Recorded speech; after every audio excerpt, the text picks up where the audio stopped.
So Are we just allowed to start on time? let's not be on colored people time, right? Okay. So welcome to this special session. I just want to let folks know that this special session will be recorded, just in case other folks can't make it. Charles is a co-host, so if you have any, please direct all questions and concerns to him. Charles, you know you're Oh, into the thing, right? Like I'm not supposed to be doing it. You're supposed to be doing it. oh, okay. Yeah. Um, so just a couple ground rules as we have people come in, and these can be repeated later. The structure of this is just going to be a conversation with Charles and I. I highly encourage people to put questions in the chat, and we will get to them as we kind of flow through things, because it is very possible somebody may ask a question that is very pertinent to what we're talking about, and that needs to be discussed. Second thing is, um, while this is a no knowledge shaming space, right? I do not expect anybody in this space to have the information that I may have. Also, I am not an expert. I just am a very, very curious person. We need to be mindful that some of the questions and in the way that they are being asked may be harmful to other people in the space. And so if you are asking a question that you're not exactly sure if it's the right wording, just say out loud, I'm not sure if this question is worded the right way. And that way everyone knows that you are aware that there might be some, mismatched words in there that may cause harm. Aside from that, please engage with each other and with us in the chat, and then we'll get this going. Everybody good with the rules? All right. And if this thing if it gets too heavy, we have September Rose in the house, so just look for Larcy Douglas's square, and you'll see a very adorable miniature Charles and Larcy combination in there. Oh, look at how happy she is to be here. All right, everybody good with the rules? If everybody can just give me a thumbs up, we're solid. Okay. We're good. So, I'm going to take a moment here to explain a couple things. Um, I know that you all are here because AJ's sessions are the best thing since sliced whole grain wheat bread. Why? Um, and then you're wondering why there's this featuring Charles Douglas III. I'm going to tell you why. Here's the real reason why. The real reason why it's featuring me is because this is the only way I could get her to do another session. Okay. It's for me to come along because she wants people to go along with her. Okay. This is a team environment. CP is a team place, and I'm her adopted brother. So I'm automatically in here. If she had to do it, I had to do it. Also, uh, we don't get to see each other as often now that the election's over. So this is another excuse for me to say hi to everybody. So that's why I'm tagging along.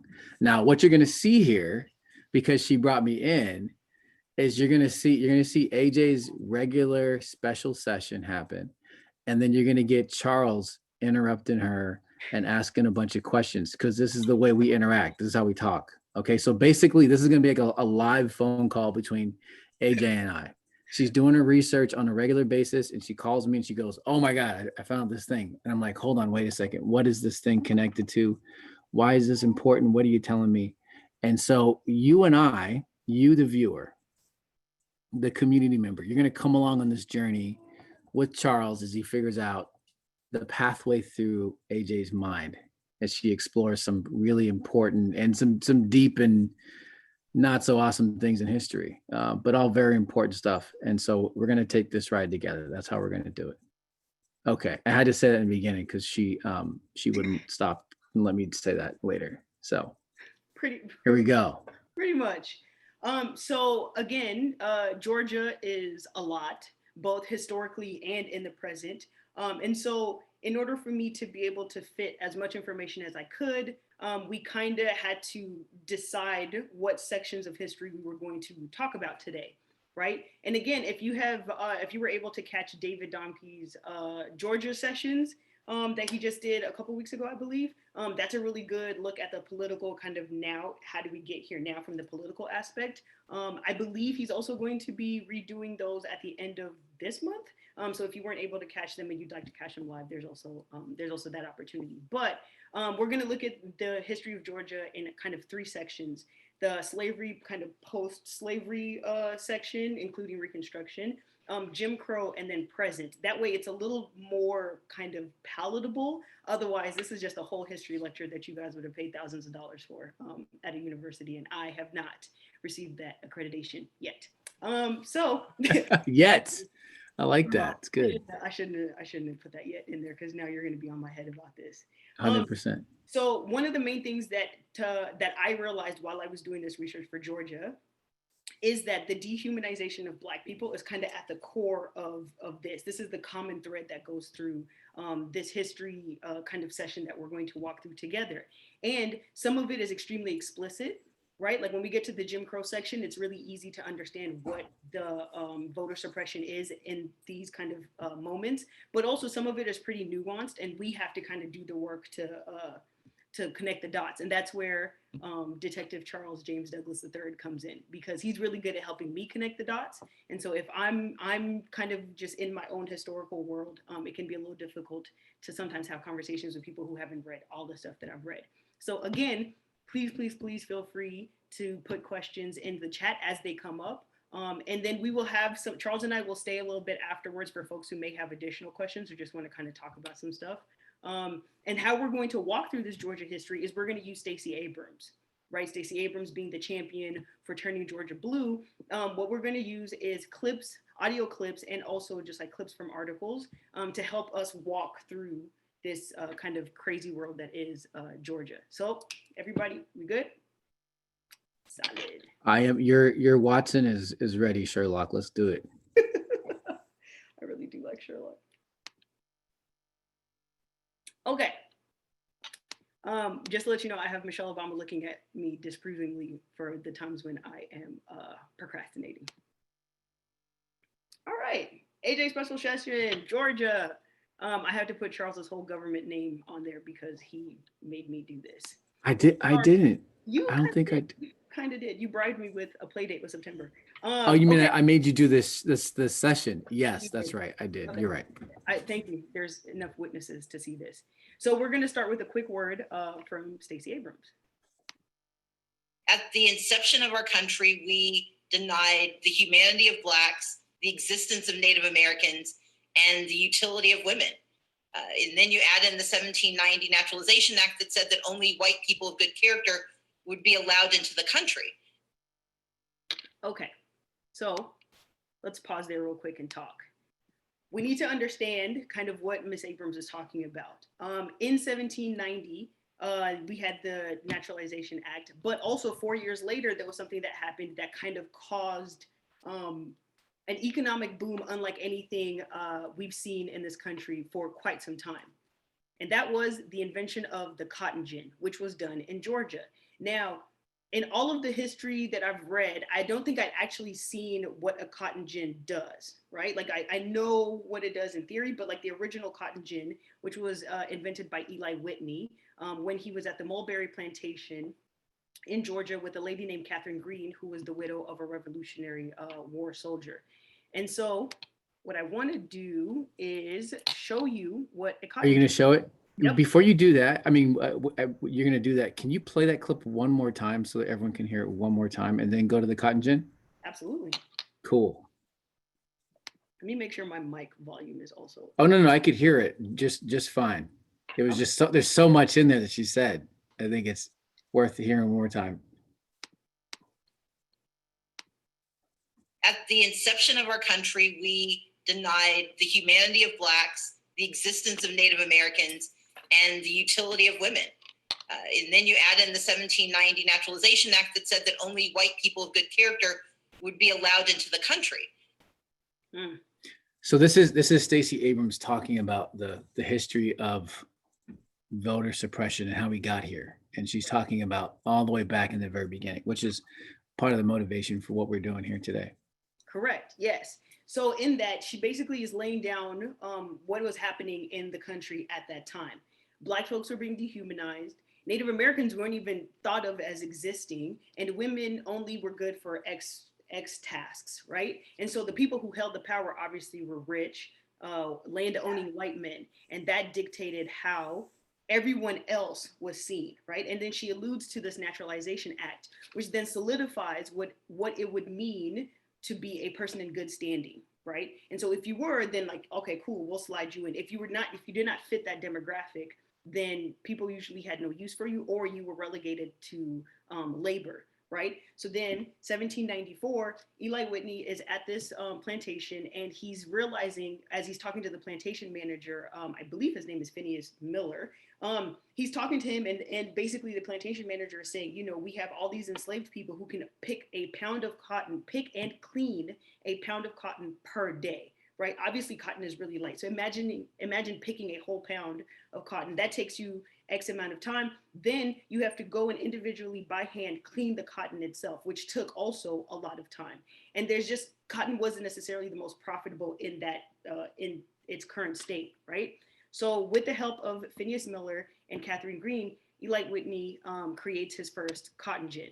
And I have a quick 2-second video that shows you what a cotton gin actually does, because I didn't realize this myself. So the raw cotton goes in, and Eli Whitney is also credited with creating interchangeable parts, right? And so you could take stuff out. If this part broke, then you just take out that part, fix that part, and then replace it. So this is what happened. And with this kind of rudimentary first edition of the cotton gin, enslaved folks went from being able to pick and clean 1 pound of cotton to 50 pounds of cotton per person, right? So again, instead of people doing it by hand, right? You drop the cotton into the cotton gin, you turn it, then it separates the raw cotton from the seeds, which then gives you clean cotton. I love how you're such a student of history, that like the process of how the cotton gin works, which which is like the cotton gin itself is meaningful, but like how it works is like you wanted to know every single detail. I love that. I did. Way to be thorough. I did, because a couple things are happening at this time, right?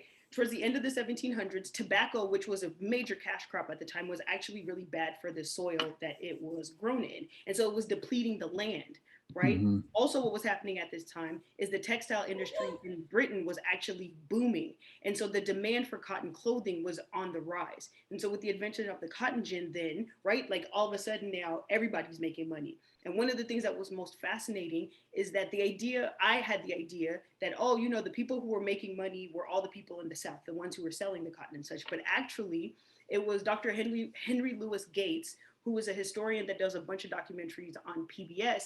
He said that because of the cotton boom, it wasn't just the people in the South that were making money, it was also the people in the North. The ones who owned the ships that took the cotton then to the UK, the ones who did the marketing and the advertising for it, it was all these people making money except for the people who were actually picking the cotton, right?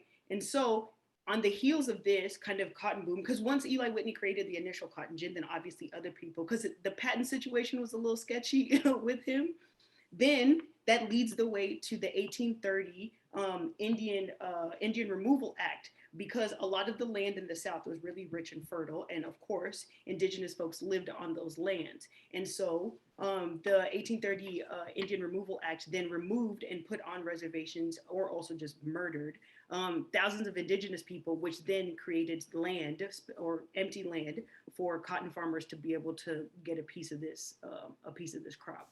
So you're talking about a technological revolution that further it increased the value of the life of a Black person as a slave, actually, further invalidated their humanity, and then gave more justification for invalidating humanity of Native American folks as well. Absolutely, to the point that people were working so hard at some point that you were having people die faster than the birth rate, right? And this happened all over plantations in the South. And so what would happen is they would buy young teenage girls and then forcefully impregnate them. And then when all those girls eventually had their children, some of the mistresses or some of the like plantation owners' wives would call them their crop of children, right? So if you've ever heard that term, slavery, as with many things in the world. Let me pause real quick. We have a question. Did white Europeans and American ladies' fashion also drive the desire for textiles? Yes. A lot of times, if it was trendy somewhere, right? Like if the fashion capitals of the world were trending, then the drive for cotton went up. And it was based in the UK for now. At that point, just because the UK was a more established country, the US was still trying to figure, it's like the US was still kind of baby deer-ish. And then this cotton gin situation, like we went from baby deer to teenage in, I mean, a matter of decades. So Okay. our next little section we're going to talk about that's actually really, really important, but doesn't necessarily seem like it ties into it, is Georgia leaving the Union. Okay, so again, we're still pre-Civil War at this moment. So in 1861, Georgia decides to leave the Union, and I'm going to have Charles read a quote from the first kind of 4 sentences of Georgia's document of secession, and then we'll talk about it. Okay. Don't mess up, Charles. I believe in you. That's a really long quote. Sure is. Okay. I'm going to move this box out of the way. Okay. Georgia leaves the Union, 1861. The people of Georgia, having dissolved their political connection with the government of the United States of America, present to their Confederates and to the world the causes which have led to the separation. For the last 10 years, we have had numerous and serious causes of complaint against our non-slave holding Confederate states with reference to the subject of African slavery. They have endeavored to weaken our security, to disturb our domestic peace and tranquility, and persistently refused to comply with their express constitutional obligations to us in reference to that property. And by the use of their power and the federal government have striven to deprive us of an equal enjoyment of the common territories of the Republic. That's what your first four sentences? Oh, sorry. Did I read too much? No. No, those were 4 sentences. Okay, those are long sentences though. that was 4 sentences, right? Got it. So one of the things that is really key for me anyway, was this idea that people who are anti-slavery are weakening the security of pro-slavery states, are disturbing their domestic peace and tranquility. So Georgia was the 5th state to leave the Union. And this idea that that states that were leaving the Union because of states' rights and not because of slavery is an absolute farce. And anytime I have a conversation with somebody who says, no, the Confederacy was about states' rights, I ask them, have you read the Declaration of Secession? Because in every single one, from South Carolina to Texas, in the first couple sentences, it literally tells you that we are leaving the Union because you won't let us keep Black people as slaves, right? One of the things that was very painful was that Georgia decided to have a secession convention, right? So between the months of January and March of 1861, Georgians voted for a representative from their county to then go and represent them in a convention. And at that convention, they were going to rewrite the Constitution and rewrite it in a way that was going to protect their interests. And by their interest, I mean their slaveholding interests, right? Mm-hmm. And so when you cast this vote, you know what you're voting for, right? Like, I'm sending somebody to tell whomever that this county picks slavery, right? Or this county does not pick slavery. So when those numbers were all tallied up, you had 208 counties in favor of secession, which means you're in favor of leaving the Union so that you can keep holding your enslaved folks, and 89 opposed. Okay, so one of the things that I kind of picked up on immediately at that time is you used democracy to keep people under bondage, right? So then once the new Georgian Constitution was written, essentially it was pretty much the same as the Constitution that was written in 1798, I believe. The only difference was that they wanted to ensure that they would forever be able to be a slave state. And that's really interesting. The democracy is a tool and you can wield it however. Exactly. And we're seeing that right now, right? Like, we're seeing this in current times, in that democracy is being wielded. For those Star Wars nerds that are out there, we're literally in a fight between the dark and the light, right? You got Republicans, low-key, in a way, holding a red lightsaber, right? And then you got Democrats kind of holding a blue lightsaber. And this is the fight of our lives. And it has been going on for quite some time. right? So then the Civil War happens, obviously, right? From 1861 to 1865. 1865, the Civil War ends, slavery, quote unquote, ends, right, with the passing of the 13th Amendment in that same year. Then we get to another really, really important year, which is 1868. And a few things were happening in 1868. Andrew Johnson was impeached in 1868, and my goodness, what a horrible president. Huh, what a horrible president. One of the worst. One of the worst. I believe he was impeached in his first term. I don't think his first term was actually over before he was impeached, but I might have to double check with David on that one to make sure. Another thing that happened in 1868 was that the 14th Amendment was passed. The 14th Amendment granted citizenship to Black people, right? On top of that, the 14th Amendment has been used in cases, Supreme Court cases for, since the inception of the 14th Amendment, right? Brown v. Board is a really famous one that everybody knows that was also using the 14th Amendment. And then another awesome thing happened, which ended up being kind of not so awesome at the end. There was a group of 33 Black men who were then elected to the Georgia General Assembly in 1868 with the rewriting of the Georgia's Constitution. Okay, so a couple of things were happening. The Civil War ends.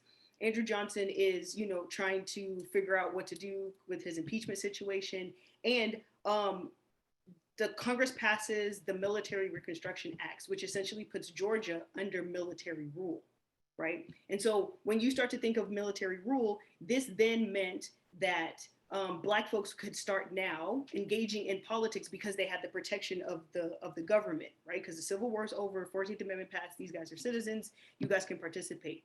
Because of that, we had 33 Black men who then joined the Georgia General Assembly in 1868. And again, I need to stress this. One of the reasons I absolutely love studying Reconstruction is you're talking about three years outside legal slavery.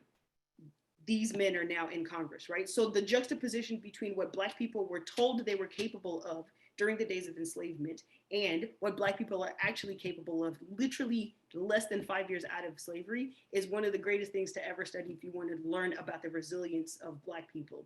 But unfortunately, this one did not end the way we would have wanted it to end. And so I just want to show an image real quick as we talk about this. So this is an image depicting the Camilla Massacre of 1868.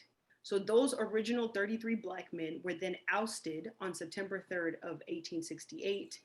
So wait, is this, this image, do you know where this was originally posted?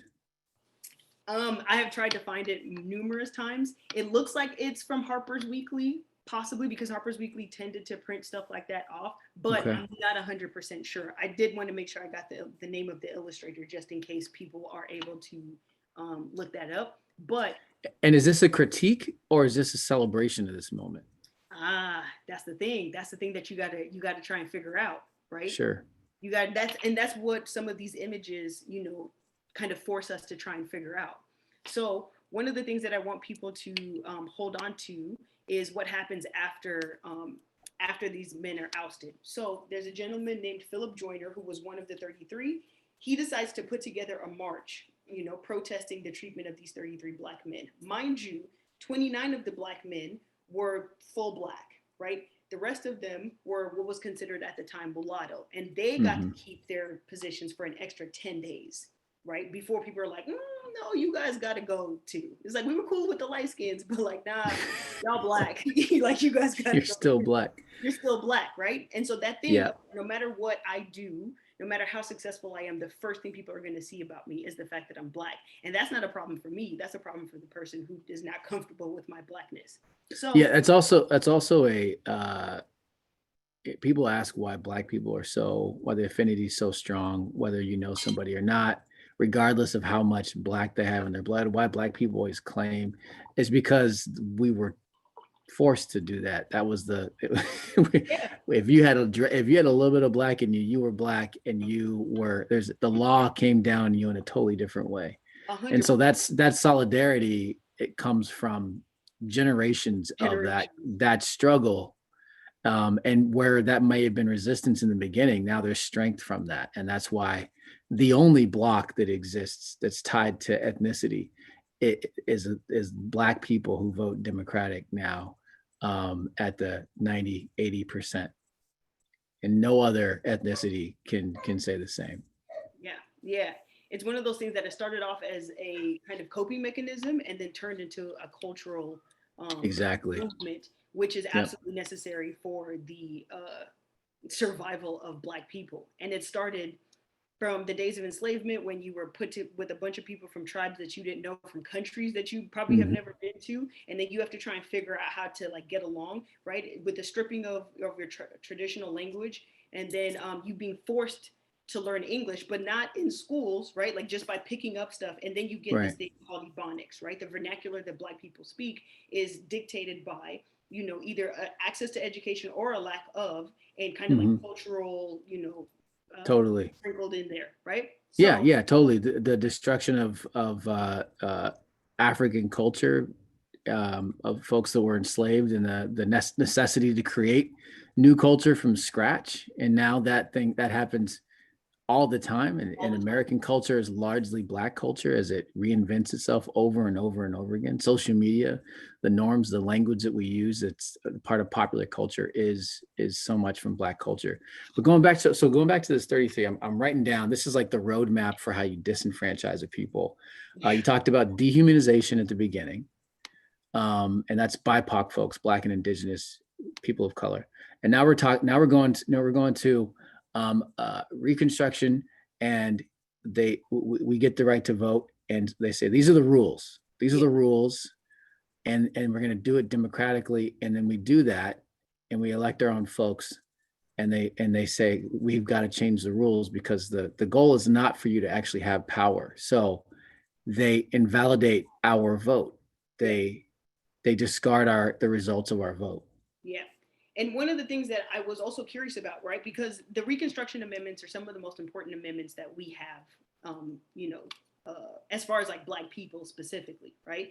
13th, you know, ends legal slavery. 14th gives citizenships to Black folks, and the 15th gives Black people the right to vote explicitly, right? So I Mhm. was wondering, how is it in 1868 we started having Black people join Georgia's General Assembly? And one of the things that happened is after the end of the Civil War, we started getting folks from the North moving into the South, either for opportunities to build Mm. whatever, you know, cheap land, because Andrew Johnson was making farmers go specifically to him to ask to get their land back, which he was giving it to them. But Andrew Johnson grew up poor. He didn't like rich people, but he hated Black people. And so it was like Mhm. it was an ego thing for him to have all these rich white planters have to come and beg for their land back, right? And so Sure. in addition to that, you had a bunch of people from the North coming who were then also participating in politics. And so when you have ideologies that are more Northern than Southern participating in the political space, also with the military there to assist to make sure Black people's votes or rights were being ensured, that's how you get 33 Black men in 1868 that joined the Georgia General Assembly. Of course,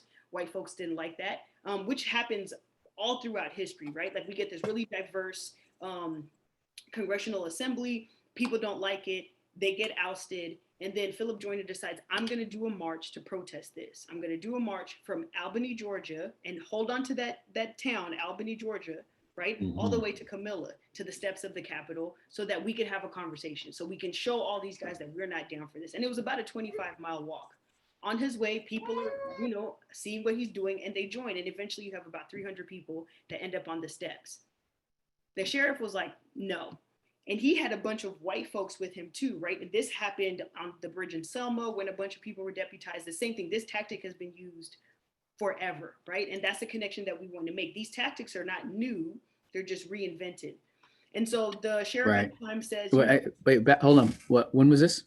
this is 1868, Okay. right? So the sheriff goes, I need all of you to give up your arms and to turn around and to go home. Mr. Joyner is like, no, sir, you will not take my gun when all of you have guns. And so a scuffle broke out. The sheriff then goes and he deputizes all these white men, right? You're a deputy, you're a deputy. And they immediately start to assault the Black people that were there, who were trying to just do their constitutional right of asking for the ability to pick their elected representatives.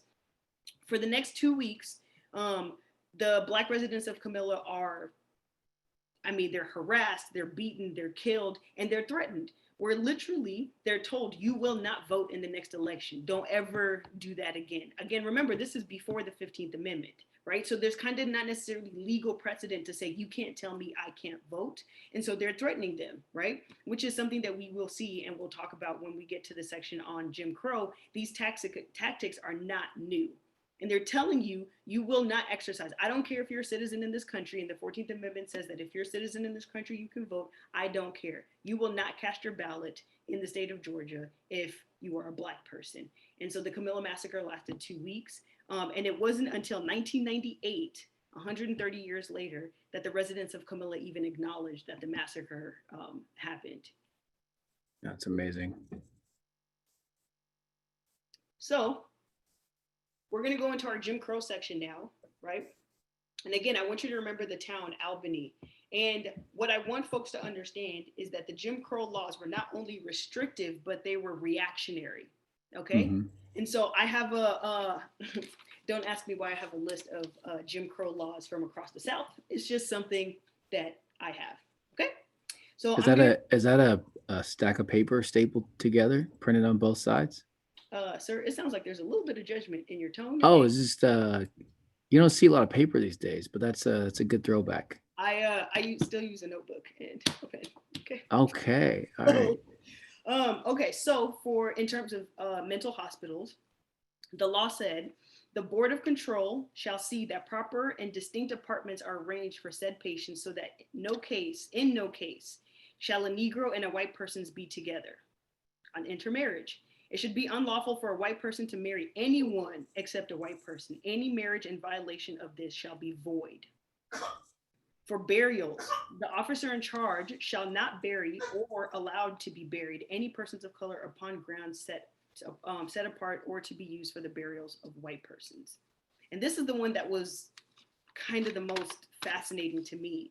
For amateur baseball, right? It shall be unlawful for any amateur white baseball team to play baseball on any vacant lot or baseball diamond within 2 blocks of a playground devoted to the Negro race. Wow. It shall be unlawful for any amateur colored baseball team to play baseball on any vacant lot or baseball diamond within 2 blocks of any playground devoted to a white race. That's super.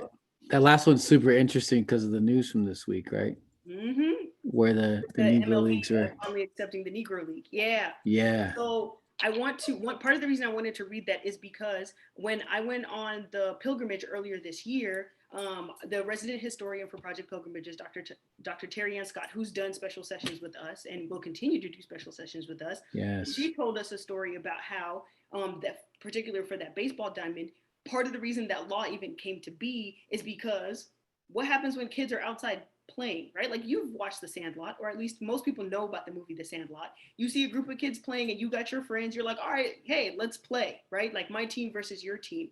And so what happens is these kids started playing together. Because again, hate is not, like you're not born with it, you're taught, right? So a bunch of kids, started playing together on a field, and officials are like, no, this can't happen. This won't happen. And so some of the laws that we see in the books around Jim Crow are actually to prevent a situation that has happened before. Like we won't allow this to happen again, right? And so I wanted to give you some of the examples of like what a Jim Crow law is, like specifically the words that are that were used. And I want to now get into Albany, Georgia, right? So before we get into Albany, Georgia, we're gonna have Stacey Abrams kind of talk to us about the first time her grandmother voted, and then we'll come back and we'll talk about why that's important. Can you play it twice again? I absolutely will. Wait, Charles, you wanna read this? You wanna read this one real quick? Sure. This is a Stacey Abrams quote. Yeah. So to set this up, Stacey Abrams obviously had the election stolen from her from Kemp, and on her thank you tour, she started in Albany, Georgia. So this is from the Albany Herald. Go ahead, Charles. Last Monday, there was an event in Atlanta, Kemp's inauguration. And she didn't actually say that, right? No, she just called it an event. That's right. She says last Monday, there's an event in Atlanta. And this is the equivalent of her saying, you know, something was going on over Something there. happened. I don't know I'm what like, it was. Atlanta. And in certain ways, there is a truth to the fact that history was not ours. That night, victory was not ours, she said. But I'm here to tell you, we won. And here's what I mean. We had a mission of raising voices that had not been heard. There were issues that we weren't supposed to talk about, and turning out voters who weren't supposed to come to the ballot box. In this county, despite nature trying to take you out of the game, and despite voter suppression that worked wonders in Southwest Georgia, y'all still showed out. Okay. Keep that last sentence with you. Y'all still showed out. And then let's hear her talk about her grandma.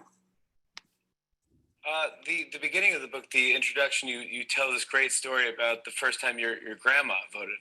So my grandmother, we call her name is Wilter. They call her Bill.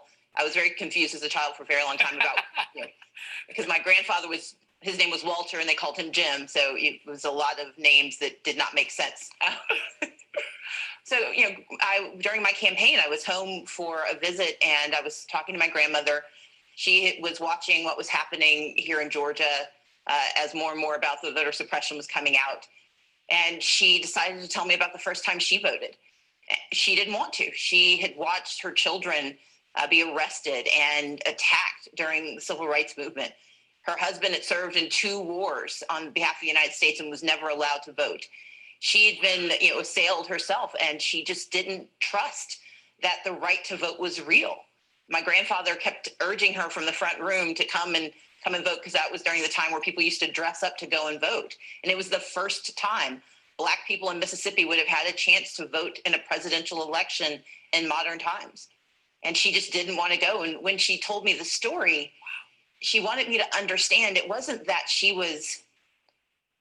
it wasn't just the fear. It was fear, not just fear of the guns and the hoses and the dogs. It was fear of the power. For something to be denied for so long, it was hard to believe it was real. And where my grandfather was excited about it, she was just filled with trepidation and shame that she didn't want to risk it, just in case this time it was also a lie. Okay. That was a lot. That was a lot. Yeah. That was a lot. But leave it here for a second. So, actually, let's play it again. That was a lot. Let's play it one more time. Yeah, I thought so. The beginning of the book, the introduction, you tell this great story about the first time your grandma voted. So my grandmother, we call her name is Wilter. They call her Bill. I was very confused as a child for a very long time about, because my grandfather his name was Walter and they called him Jim. So it was a lot of names that did not make sense. So, during my campaign, I was home for a visit and I was talking to my grandmother.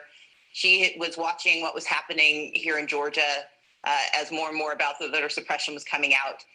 And she decided to tell me about the first time she voted.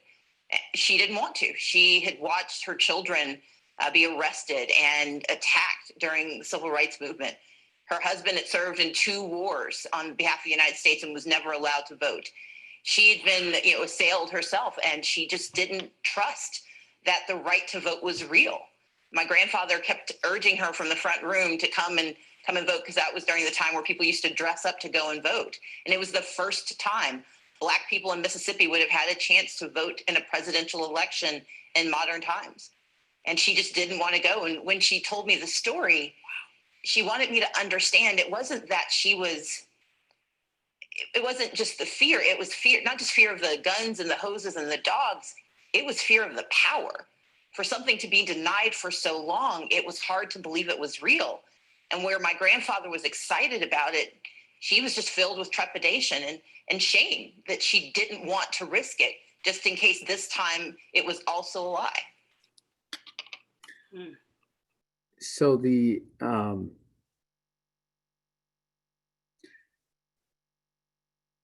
we've been to a few of these cities, majority Black cities, to knock on doors, and in some of these places, the the attitudes around voting were not, we're not too far off from this. And it's, you know, some of that's built on like personal experience, you know, the folks that have been denied the right to vote in their lives for one reason or another.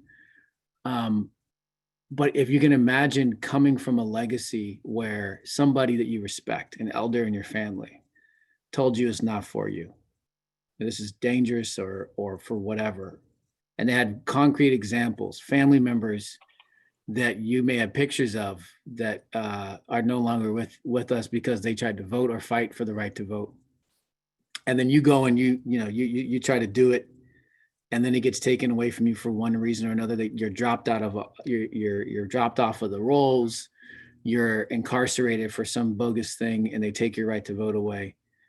I mean, why would you believe it then? If somebody comes to you and says, "Hey, we just changed the law," like in Florida, or we're here to help you get back on the, like, who are you? Why should I believe it this time? Yeah. That's what we're up against. It's not just the rules. It is why should people believe the system this time? Right. And the kind of interesting part about what you just said is that the group of people that are asking those questions are the group of people that drives the Democratic Party, right? And so if we have more people asking those questions, especially right now, like this is bad news bears for us, right?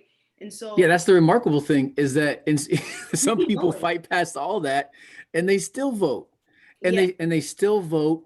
Black women especially, over 90% vote for Democrats, and Black agendas. Yes, thank you.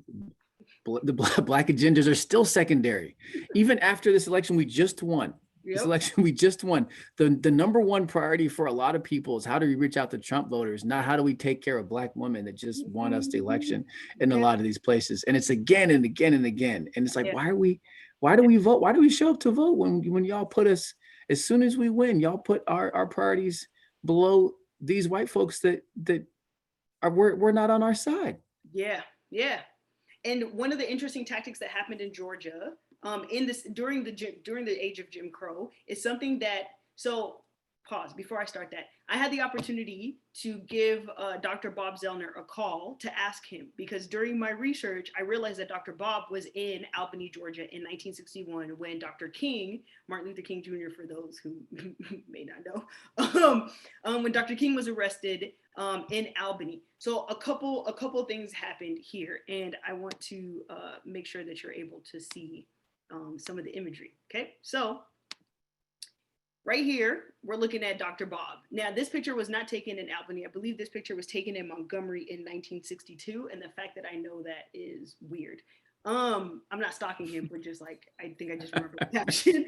And then over here, we're looking at Dr. William Anderson, who's this gentleman right here.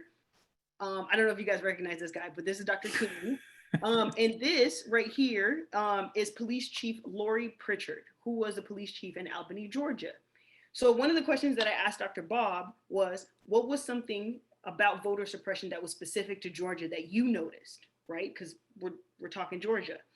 And he said that the thing that incensed him more than anything else, as far as Georgia goes, is that the police chief, Lori Pritchard, told the press that he had been studying Dr. King's nonviolent movement, and that the Albany Police Department was also going to fight nonviolence with nonviolence, right? So pay attention to that. The gentleman that we're looking at right here is Donald Lee Hollowell, and that's his wife, Miss Louise. Now, Mr. Holloway was the civil rights attorney that helped release Dr. King from the jail in Albany, Georgia. Mr. Hollowell was so very good at his job at getting people out, at fighting civil rights cases in court, that he was nicknamed Mr. Civil Rights. Okay. Now, for you to earn a name like that, that's a lot of good work. That's a lot of good work. Okay. Now, Dr. Bob told me this story about how one of the white field secretaries in SNCC was beaten up so badly in the jail in Albany, Georgia, that his teeth and jaw had to be wired shut. And after the 90 days, they ended up going up to New York, where Dr. Bob's previous partner, Dottie, her father was a dentist, and he's the one who had to take the wires out of his mouth because they needed to go somewhere safe. They needed to go somewhere Wow. where somebody trusted him. The other story that Dr. Bob told me, again, Dr. Bob is an excellent storyteller. So this was we had to travel a ways to get to the thing. The other story that Dr. Bob told me was that the wife of Mr. Hollowell, Louise, was out protesting one day in Albany, Georgia, visibly pregnant, and she got rounded up with the rest of the protesters and put into paddy wagons and taken to jail. She was beaten so badly while she was in jail that she ended up losing the baby. Mind you, this is happening while he's fighting Dr. King's case, right? So the fact that like your wife is in jail, you're trying to make sure if she's okay, she ends up losing the baby, you're in the middle of a court case to get Dr. King released, and you're able to do all of this. The reason Mrs. Holloway was beaten is because they realized who she was, right? And so Dr. Bob tells me all this to say, remember, I told you that Lori Pritchard is telling the press, we practice nonviolence over here. What he was saying is that we practice nonviolence at the front, right? But once they get you into jail, right, they want to teach you a lesson. And that was a thing that was very specific to Georgia. Because of this, right, a lot of the other campaigns that SNCC was putting together, you saw a lot of violence, whether you're thinking Selma, further a couple years later, or Montgomery, you think anything in Mississippi, basically, right? Or Alabama. There was always a lot of violence, right? With the hoses, the dogs, just beating people up. I mean, how many images do we have of Representative John Lewis, right? With like bloody Band-Aid, whatever. Basically, Lori Pritchard decided that what he was going to do is he was going to beat you up so badly, right, in the back, that the press was going to be like, look, the police officers, they're not bad guys. Right? Like they're not beating up protesters or whoever these rebel rousers are. So this is True. this is maybe not the very first time, but it's one early example of them controlling messaging. It's them getting better about their messaging, right? They realize that the videos and imagery of them hosing down Black folks and beating on them was not helping their cause. Was not helping their cause. So he got smart on messaging. Yes, and so because of that, the message that the media was then saying was that the SNCC Albany campaign, right, and SNCC stands for Student Nonviolent Coordinating Committee, that the campaign that SNCC had in Albany was a failure, right? And that's what the press is telling. Oh, SNCC failed. They didn't desegregate Albany. Here's the thing about Albany, Georgia, right? Because remember, that's where the march for the original 33 started. Right. Dr. Bob said that the Albany campaign that SNCC had was one of their most successful campaigns ever, because every Black person in Albany participated.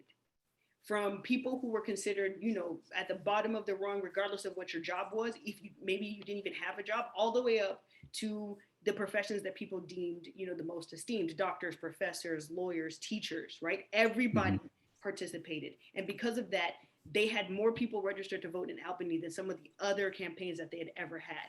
So this idea of messaging, right? And we're dealing with that right now, right? We're dealing with representatives who are giving us false messaging, right? This idea of messaging is really, really important for you to talk to the people who are actually engaging in the work, right? Because Albany was actually really, really successful, despite what Lori Pritchard was telling the press, despite what the press was telling other people. If you read Black publications, then you really started to understand how good Albany was, right? Okay. So here we go. This is like a recipe for how you suppress the vote. You dehumanize voters or would-be voters. Correct. You invalidate the vote when it does happen. Correct. Right. We voted in our own folks, and they took that away. You talked about Jim Crow. You create laws that make exclusion, so that exclusion more permanent, if not like almost entirely permanent. Yeah. And then you control messaging around it. And that's that goes from Pritchard all the way to let's own a news organization that will pump out our own propaganda. Exactly. Let's buy all the local TV stations that will pump that out. Exactly. And okay. So right now you're starting to think like, oh my gosh, how do we do this? Like, how do we fight voter suppression? And so to answer that question, we'll just ask Stacey Abrams. Ask Stacey. Just ask Stacey. I need a t-shirt. Oh my gosh, can you make me one? Let me work on that. Thank you. Well, how do we stop this? Well, the first thing is that if you want to dismantle a system, you've got to understand it. Yeah. And what my grandmother wanted me to understand, what I want folks to understand, is that the age of guns and dogs and hoses being the barrier to voting is gone. Today, it's labyrinthine administrative rules. It's having to know, based on the day you move to a new state, how many days you have until you can get registered. It's being able to register to vote and not have your application thrown out because someone didn't know how to spell your last name and wouldn't ask. But it's also about having a polling place shut down, which is part of what happened in Georgia. We had one polling location that had to serve 16,000 people in a single day, with the same number of machines they used to have when they were serving only a few thousand. And so it's understanding that it's complex now, that it's designed to look like user error. It's designed to look like just bureaucracy. And it's designed to make you doubt that you didn't make the mistake. And that's what's so insidious about it. We no longer treat voter suppression as the responsibility of those who are in charge of elections. We blame each other instead of blaming the system and blaming the people responsible for making the system so hard. Just, concise. Look, in like under 2 minutes, she was like, this is what we need to do, right? And the thing I really like about this clip is she takes us from the days of Jim Crow with the dogs, because that's what we associate with voter suppression, right? And when we're thinking about voter suppression in its most tangible way, it's like, oh yeah, it's what happened in the 60s. It's the dogs, it's the hoses, it's the, whatever. And she's like, yeah, also it's evolved into this. It's evolved into what we're seeing right now. It's these administrative kind of loopholes that people have to go through in order to be able to vote correctly, right? Like there was a news case earlier this year of a Black woman who made the mistake, didn't realize that because she had a record, she couldn't vote. And then she was jailed, or she's in the process of fighting being jailed for 5 years. Yeah. 5 years for casting your ballot. That is insane. That is insane. Oof. Okay, so dehumanize voters, invalidate the vote, create laws that make exclusion more permanent, control messaging, and then hide the crime. Hide the crime. And hide the crime. One thing that we need to absolutely make sure we talk about is the Shelby v. Holder case in 2013, which basically gutted, right, the Voting Rights Act. And so there's an article in the New Yorker from June of this year by a man named Jeffrey Toobin, I believe. And it's a quick read. I think it's like 5 minutes. It's called the Georgia Primary and the State of Voting Rights. And in that article, he says, the Shelby County decision has done more than just allow occasional misfires. It has hastened perhaps the most sinister aspect of the contemporary political agenda of the Republican Party. In every state and locality under its control, the GOP is trying to limit the ability of Democrats, especially people of color and lower income people, to vote. This has often taken the form of demanding photo identification to vote, to address a largely imaginary problem of voter fraud, limiting early and absentee voting, and closing polling locations in certain neighborhoods. Okay, so the Shelby v. Holder decision, Chief Justice Roberts basically took out the pre-clearance, right? And this is where Ruth Bader Ginsburg, rest in peace, and please come back somehow, gave her one of her most famous dissents, where she was like, getting rid of pre-clearance is like going outside and standing under an umbrella and then getting rid of the umbrella because you're not getting wet because it's raining, right?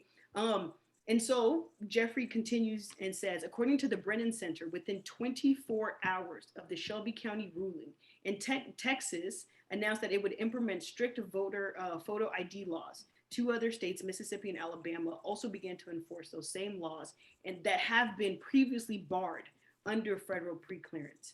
As the Brennan Center further noted, these Republican efforts to disenfranchise African Americans have intensified over the years. It's right there. As far as Georgia is concerned, I keep saying Georgia because I've been watching Medea, and that's problematic. Problematic. I am not from Georgia.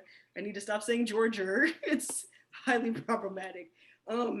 But yeah, one of the things that we really need to understand about Georgia is the fact that Georgia turned blue in any way, shape, or form is absolutely something that we all need to celebrate. But also, we all have to participate in this democracy, because Georgia now is the thing that's going to swing us one way or the other, right? The idea that these are things that are happening like in that state, and because we have a good governor, or like we're a little more liberal or whatever, like it doesn't necessarily affect us, but it does. In all of the ways that voter suppression shows itself, it all starts with the dehumanization of a particular group of people by making them think, or at least making other people assume, or enough of other people to assume, you guys are not important enough to this country to have the ability to make a decision about who represents you in elections. I mean, that's pretty much what voter suppression is, right? I don't want you to tell me who my representative is going to be, so I'm just going to make sure that I pick the person that I want right now, or I'm not going to allow you to become a representative. And so that is problematic, because then you can't represent for your own community. You can't tell people and help make decisions that are going to positively affect your community. And that in and of itself is oh man, this stuff just like, it makes me so mad. It's like my thought like trails this way because I'm like, okay, so I think we should. We're almost to the end of the hour, and we told people that we would hang out and do some questions. So if you've got questions, put them in the chat. But I gotta tell people a couple things. One of them. So think about your questions as I'm doing this.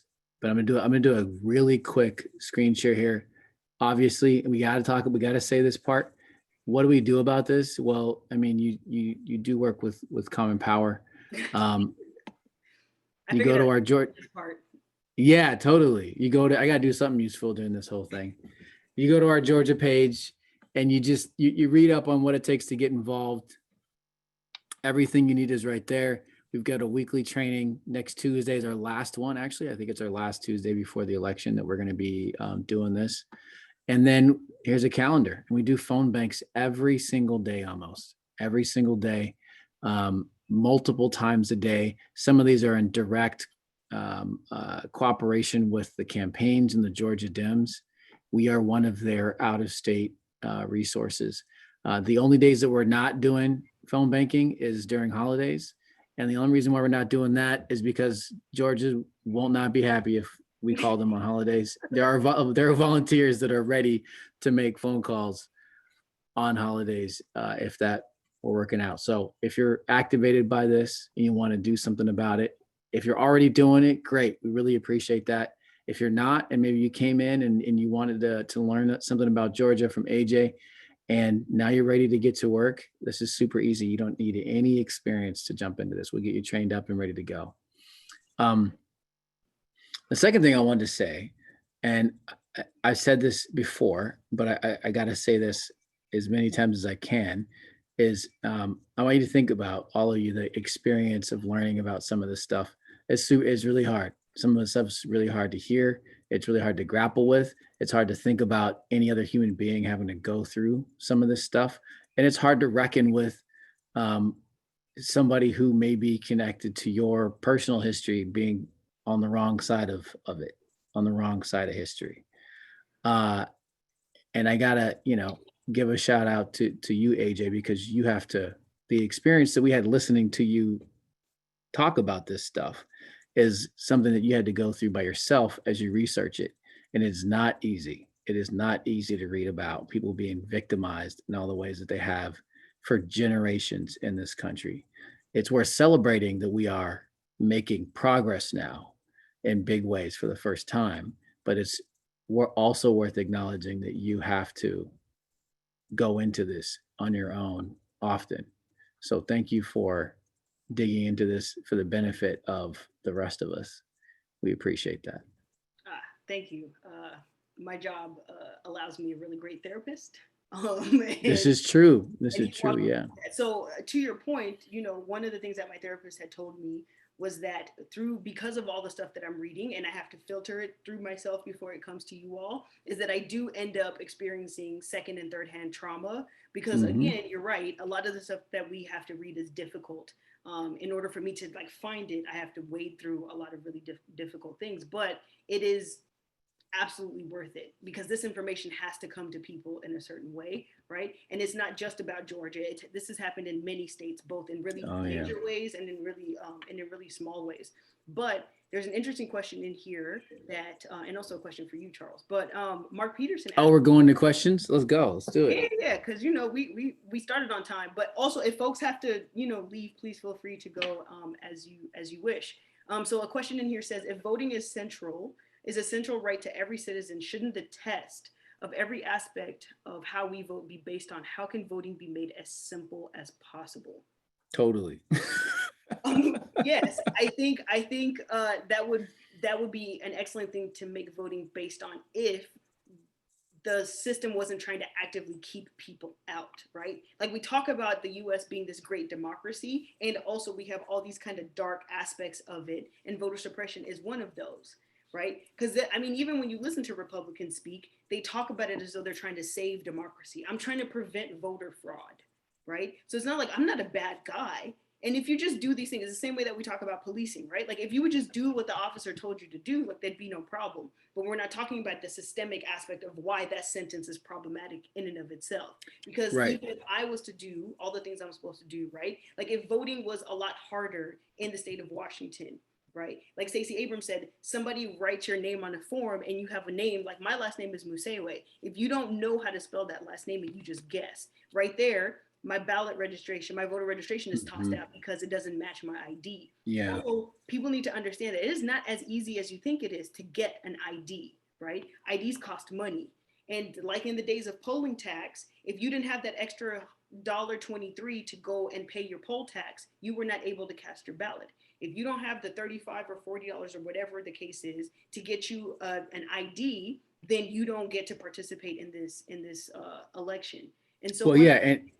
Yeah, and to travel to the place to get the ID and to come up with the multiple forms of, proof that you are who you are, and maybe you need a birth certificate, and how do you get those? And yeah, if you can even get time off work to go do that whole process, then it's just like, whatever. Right. But one of the things I noticed is Mark is saying, what would be how could we make it the easiest? This is something that David talks about in his lectures. Is I forget what the phrase he uses, but a way to word the Constitution that is not that doesn't the Constitution it excludes, it doesn't include. Right. It's inclusionary versus exclusionary, right? So instead of like, these are all the ways that these are all the things that should be against the law, if it were to make it more powerful, it would say every person has the right to vote, and it cannot be taken away, or every citizen, or something like that. That would be the way you would make it most accessible to everybody. Every government, every state government must make it, accessible to every single citizen in their state. That's the kind of verbiage that it would need at the federal level. Yeah. And that's also that we're so far from that. We're very far from that. Because the goal is actually not to have everyone have the right to vote, right? Yeah. That's not the goal. And we're seeing that live.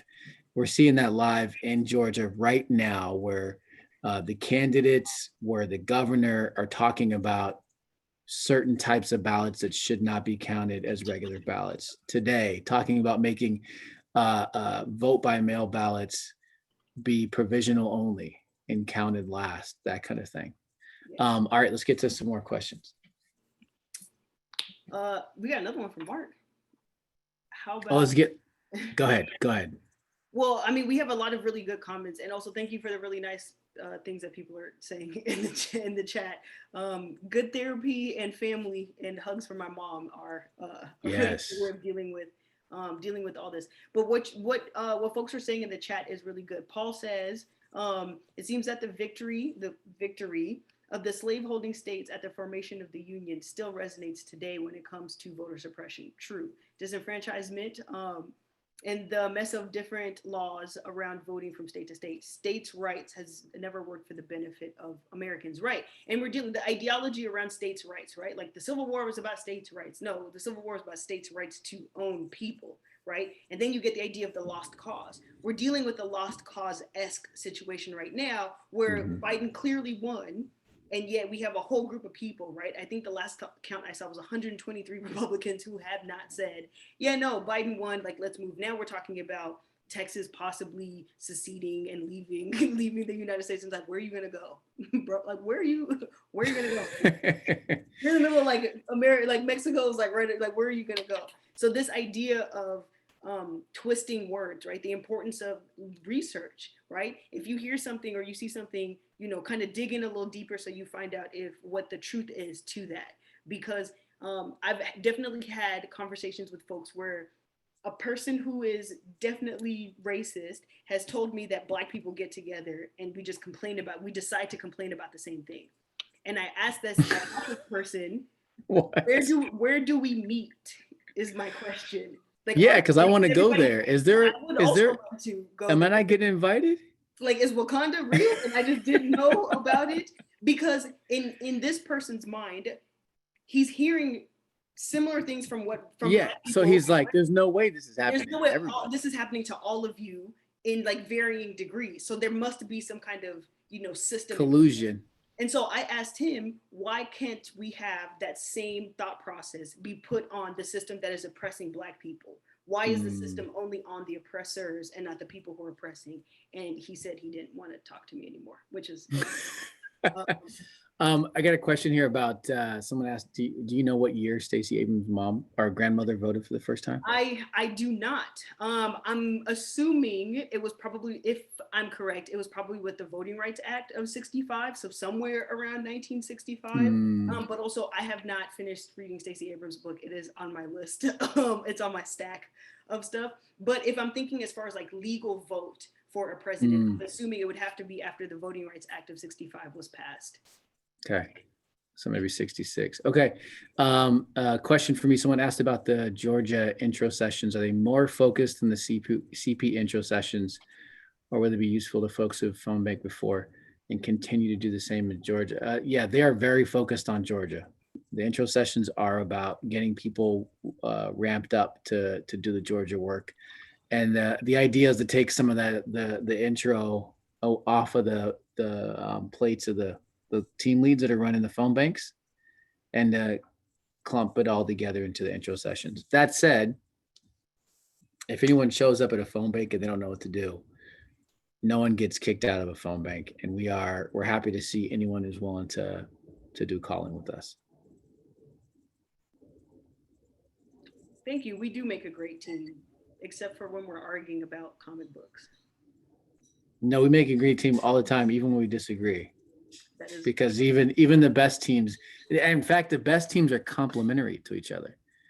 Okay, they don't agree all the time. That's why the Democrats are better than Republicans, because we disagree so much. That is true. That, you know what, you got a good point, sir. Thank you.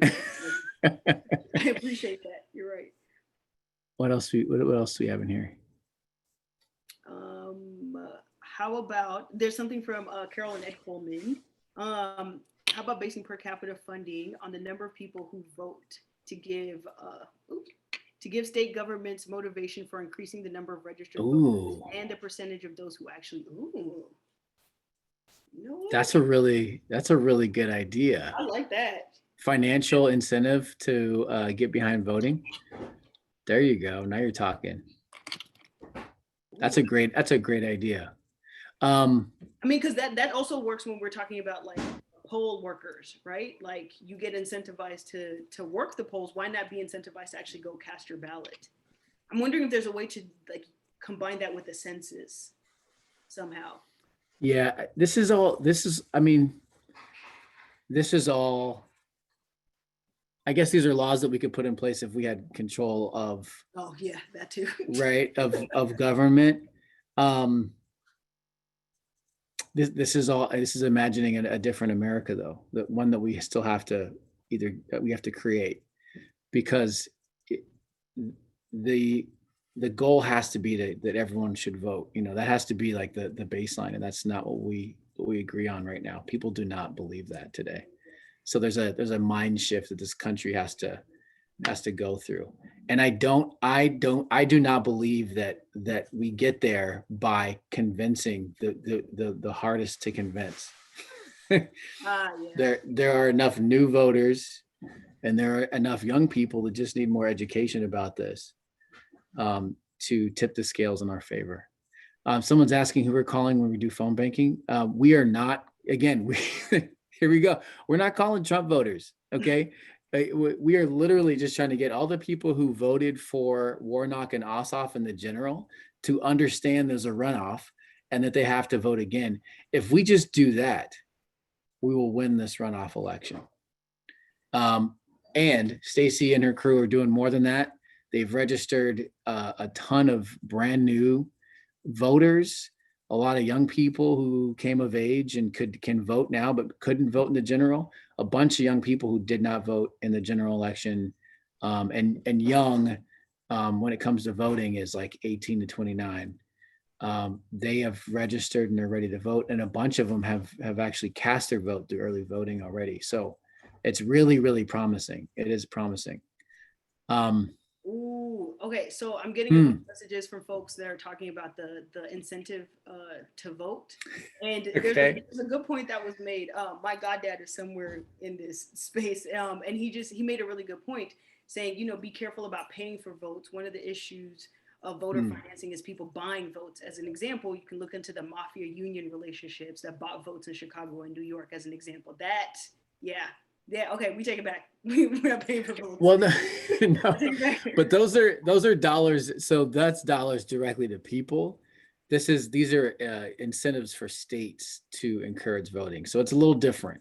It's a little different. We'd also have to have representatives that would not accept dirty money, right? And right now we are dealing with like Loeffler's situation with the stock market. And so I understand it would need to be a very fine line with very explicit rules of what could and could not happen, and not a lot of loopholes, because it's the loopholes that get exploited. Yeah, we should have a rule that in order to hold government, you have to be middle class.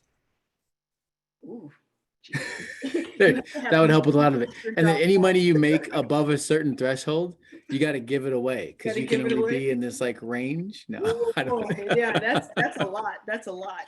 We're talking about a different America here. We got to get past these we have other things you got to tackle. Ellen brings up a point. I wonder if COVID will have pressured more states to accept mail-in ballots in the future. Now that voters have that access, it may be hard to go back. So thank you for that, Ellen. I remember a clip that was going around earlier this year where Trump said if we had mail-in ballots, Republicans would never win. Yeah. Right? And so that right there is kind of, I'm wondering because I don't know what's going to happen. A lot of states did mail-in ballots because of COVID, and you're right, it would be difficult to go back. Also, if you're one of those folks who lives really far away from a polling location, or one of the 16,000 people who had to deal with that single polling location, and then you have access to the ballot, then it's like, you don't have to leave your house, right? You go grab your ballot, do the thing, same thing that we do here in the state of Washington, you put it back, and then it's simple. So it would be really interesting to see what happens. Totally. The voting rights that voters of all kinds received during COVID is kind of like healthcare. Everyone hated the idea of Obamacare, and then as soon as everybody got it, everybody loves it. Everybody loves it, and you can't take it away. Yeah. And the Republicans try to take it away for years. That was the first thing. Remember, they said as soon as Trump got in office, Obamacare is down the toilet. They could not agree on tearing it down, and they haven't to this day. So voting is similar to that. This is like, the progressive movement in America is really just a gradual movement as everyone realizes that it's all about fairness, and everybody wants, what's fair and what's right. And we're moving in the right direction. Yeah. Okay. How will we, Nancy, work to combat the Republican-held state legislatures to protect voters' rights? That is the mission of 2021 and beyond. Yes, that is it right there. We are. How will we work? So first, just to level set, we got Trump out of office. We won a few key elections, but we lost a lot of the ones that we wanted to win. We flipped no state legislatures. And in some key states, they're firmly red. There are states that are moving in our direction, like Texas, that the state ledge is going to have the right to draw the maps however they want, and they're going to gerrymander the heck out of those states, and they're going to move to further hamper the vote. Voter suppression is going to go like gangbusters. Laws are going to get passed in all kinds of places. Wisconsin, it's going to happen like crazy starting in next year. They're writing those laws right now. What is it going to take? I think that a lot of attention's been given to Stacey Abrams right now in 2020, and not enough attention was given to Stacey Abrams in 2010 through 2019. Yeah.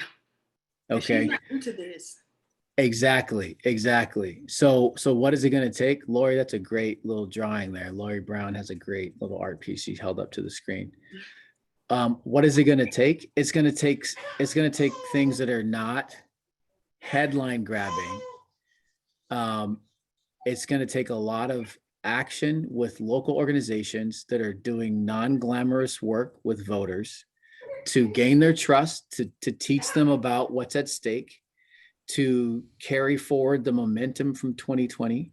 And these folks that are voting in the Georgia general right now, they need to know when their city council races are. They need to know when education levies need to get passed. They need to know when they need to vote for sheriff. When judgeships come up, they need to be educated on who those people are, which ones, because they're nonpartisan, mostly around the country. Who's on our side, who's not. And that needs to be the constant march. Registering new voters, talking to young people. It's rinse and repeat, but it's every single year. It is every single year in these places to change and push back against voter suppression. So this is the really hard part because we all thought we were going to be done after 2020, but we can't commit the same mistake that we made in 2008. We did not change the world with Barack Obama. We didn't, and we thought we had. And we all went back to our lives. Yeah. We did not change the world or right the ship or bend the moral arc of the universe back to where it was pre-Trump by getting rid of him. Now comes the hard work of bending it back, and it's going to take constant, gentle pressure. It's going to take constant work from organizations like CP, reaching out to organizations in these states and working with them every single year. This is a twofer question from the same person. What would a high school civics class taught by me look like? And also, can white people gain the trust in Black communities? I'm gonna answer the easy one. Which one's the easy one? A high school civics class taught by me would look a lot like this, just more Beyonce and rap music. Probably the difference. I think having honest conversations with young people is something that is fairly easy to me because my mother was nothing if not honest with me. So I don't know how to sugarcoat a lot of things. And young people are very aware of what's happening in the political space, even if they don't fully understand it in terms of like the jargon or whatever, but they know something is happening. And so you've got a lot of them who are chomping at the bit to do something. They just don't know what to do, because if you're coming from a community or a household that doesn't and is not politically engaged, then you don't know what to do with all of this energy, right? And so a civics class with me would just be Beyonce lyrics for all my PowerPoints, rap music when the kids walk in, and a little Nina Simone just to calm them down before they go to their next class. But as far as this other question, can white people gain the trust in Black communities? I think anything is possible. Wow, the way you said that was a little extra on that. Well, Can you explain? Your tone is a little higher. Is that? We don't need to call that out. We don't need to call that out. Again, this is me personally, right? Like I'm not speaking for Black people. Disclaimer. Yeah, this is just me, okay? Based on the interactions that I'm gonna turn my camera off. Yeah. Now we in this together. Based on some of the interactions that I have had with well-meaning white folks, right? Like I'm not even talking about the racist ones, like y'all can kick rocks, but like the well-meaning white folks. The hardest part for me about interacting with the well-meaning white person is this sometimes assumption, that because you're well-meaning white folks and you've read the books and you're woke or whatever, that you won't make mistakes, right? Hmm. So then when a mistake is made, rather than being like, ah, man, this is a consistent learning thing, I messed up, that's my bad, you get defensive. And it's like, but I didn't mean to do, but look at all the other things I've done for you. And you're like, whoa, we're not talking about then. I'm literally talking about this thing that happened between the two of us right now, right? And so the idea of trust, it's the same thing as like any relationship you've ever had, your best friend, your partner, whatever. If that person causes you harm, right, the idea is like, hey, let's talk about this thing that you did, right? I'm not blaming you. I'm bringing attention to this behavior that you exhibited, right? It's like if your kid messes up, are you going to be all mad defensive and be like, no, I can't stand you, I can't, whatever. But for me, the thing that I've realized that is the hardest for well-meaning white folks is the idea that you won't continuously cause harm. And you got to get out of that headspace. I don't care how many books you've read, how many Black people you have in your lives, which also is not an excuse. So you might want to get rid of that one too. I don't care if you had a best friend in 6th grade named Jamal. Where's Jamal at right now? Is he still your friend? Right? Like that's the second question that I always ask people because they're like, I had a Black friend. It's like, great. Where are they? Do you have their phone number right now? So if anything, if any piece of advice I would give a white person who's trying to build trust within any Black spaces that they're interacting in, when a Black person tells you that the thing that you did was harmful, or when a Black person says that the interaction that they had was racialized, it is. It's as simple as that.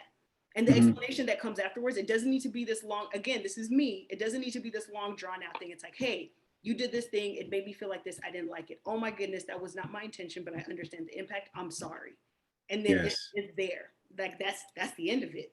And then it's on that person of color or that Black person to decide how they then want to move forward with you. It's not on you.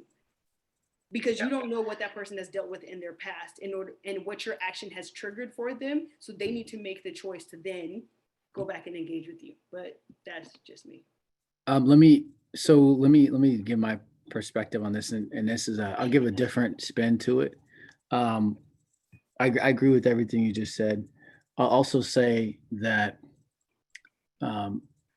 having to represent CP to other organizations, to other Black organizations, either nationally or locally, one of the things that I am aware of, and I gotta represent correctly, is who makes up our community. You know, especially when we're talking about going to go knock on doors, it's like, hey, you're talking to me, but other people that I may be bringing with me are not going to look like me. So I got to be super clear about that. So I am a leader in an ally organization. It is not a bunch of Charleses that are in this organization. And so we're part of Black Pack. Actually, we are part of an organization that is Black organizations around the country that do grassroots work similar to ours. We're invited in because we're Black leaders, but our organization is not Black. So how do we show up in that space? Well, we show up all the time. Consistency. We consistently show up, right? When someone asks a question about what people think, we allow these other organizations that represent Black voters and Black communities to speak first. And regardless of the up and down of the organization, we maintain that over time. So whether that's with us and New Georgia Project, us and New Virginia Majority, us and CP and the King County Equity Now group, every single one of those relationships, I have started off with how can we help? What do you need? I'm not asking for anything. And also, this is a long-term relationship. And so we're going to be around. We're going to take it one step at a time. We're not going to assume anything. We're not going to ask you for anything. And our goal is just to help augment what you're doing. And over time, trust is built. That is one of the biggest things, is that you got to regain their trust from, again, generations of learned distrust for reasons that are justifiable, as we just talked about for an hour. And so you gotta show up again and again and again. And this is one of the biggest critiques of the Democratic Party, is they only show up when they want people of color to vote for major elections, and they go away, they disappear. And it's millions of dollars. These candidates, people that run for Senate in some of these states that made tens of millions of dollars. Those are dollars that have never flown into those local organizations. There are organizations in South Carolina that made fractions of a percent of dollars of donations that Jamie Harrison made in a single campaign. And they're wondering where the heck did all this money come from? And then it's gone. And, you know, we hope Jamie Harrison is another Stacey Abrams or Charles Booker. But we hope. What didn't happen was $37 million didn't go to those grassroots organizations in South Carolina that knocked on doors for Jamie Harrison and knocked on doors for the candidate before him, will knock on doors for the candidate after, are fighting now for food and shelter and employment for those people in those communities. That's what they don't get to see that. So how do we show up in that space?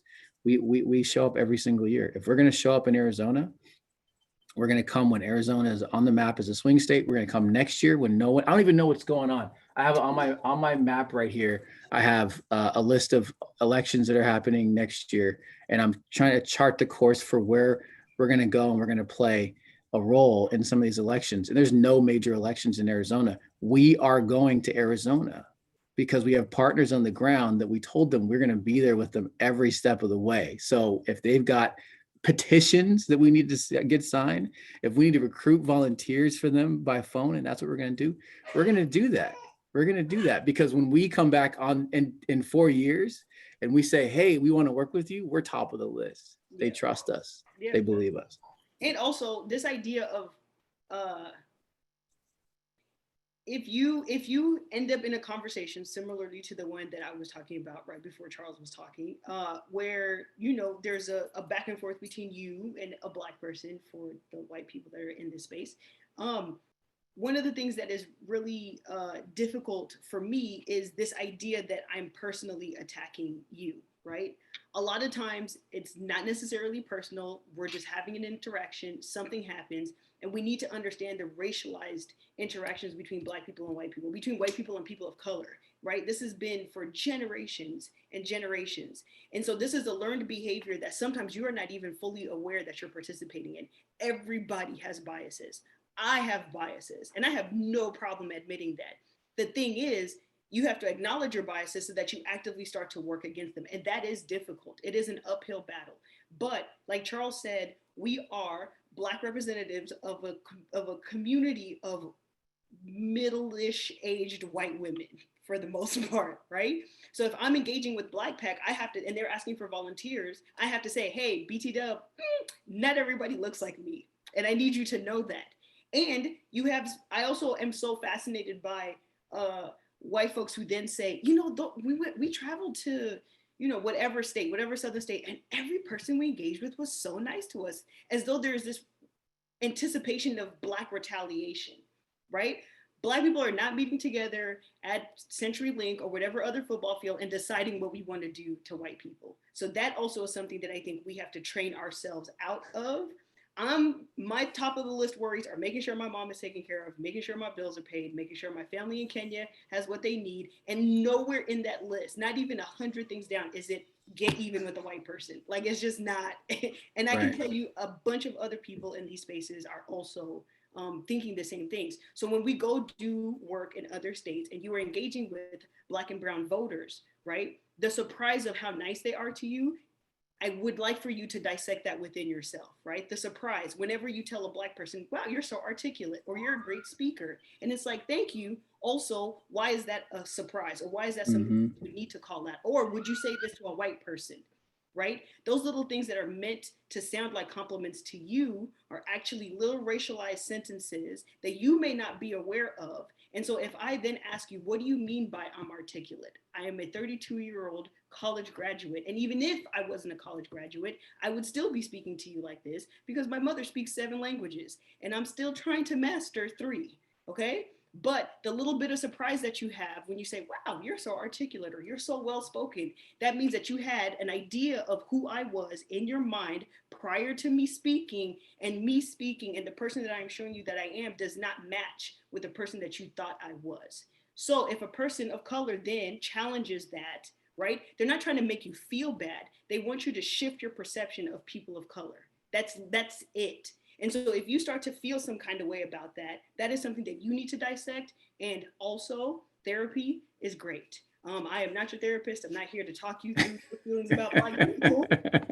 I am a Black person. I cannot represent the race. On top of that, I am Kenyan and I'm dealing with my own nonsense from my country and this country. So I got to go on my plate. But just a way for us to wrap up and end this, this is absolutely Charles James Douglas III. This is absolutely the last session of the year, sir. No trickery. Don't use September to try to get me to do another one in like 2 weeks, sir. Sir. So David, he just invented this lecture that he's gonna like redo his Georgia lectures.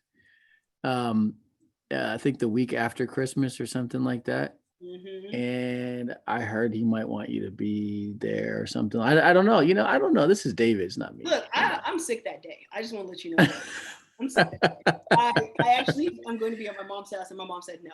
But anyway, thank you all for participating and for staying after for this questions and discussion. Thank you for engaging in the chat. Again, this will be recorded. It'll be on the CP YouTube page at some point when Charles finishes finagling all that jazz. Yes. And my email is always available if you guys have questions. Please feel free to reach out. But also remember, if you send me an article written by a Black person, I'm going to ask you why you sent me an email written about the Black experience, and I live it every day. I know you mean well, and it's great. I would much rather you send it to your community and then maybe CC me. There you go, right? Like send it to there you go. White folks, and then you can CC me if you have to engage. But there you go. I hope everyone has a happy holiday. Please stay safe. Also, please stay home if you are able to.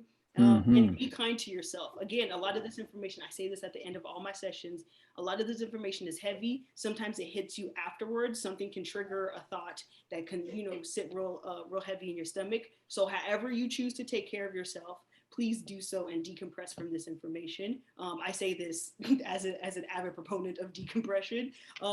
Do something kind for yourself as you process this information, particularly for the people of color in this space. Please, please, please do something extra. Amen. For yourself. Amen. Amen. Yes. That is embedded in us, bodily, like our bodies feel the trauma. And so sometimes being reminded of what our people have gone through can be really difficult.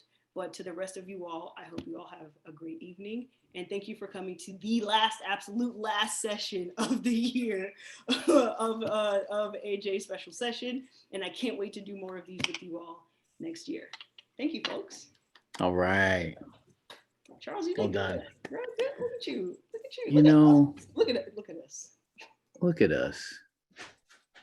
I'm just here to hang out with you. Look, I mean, I did ask you to have a child and you delivered. And so I fully appreciate this commitment to me. It's support for you, really, was it? My child is just here to support you.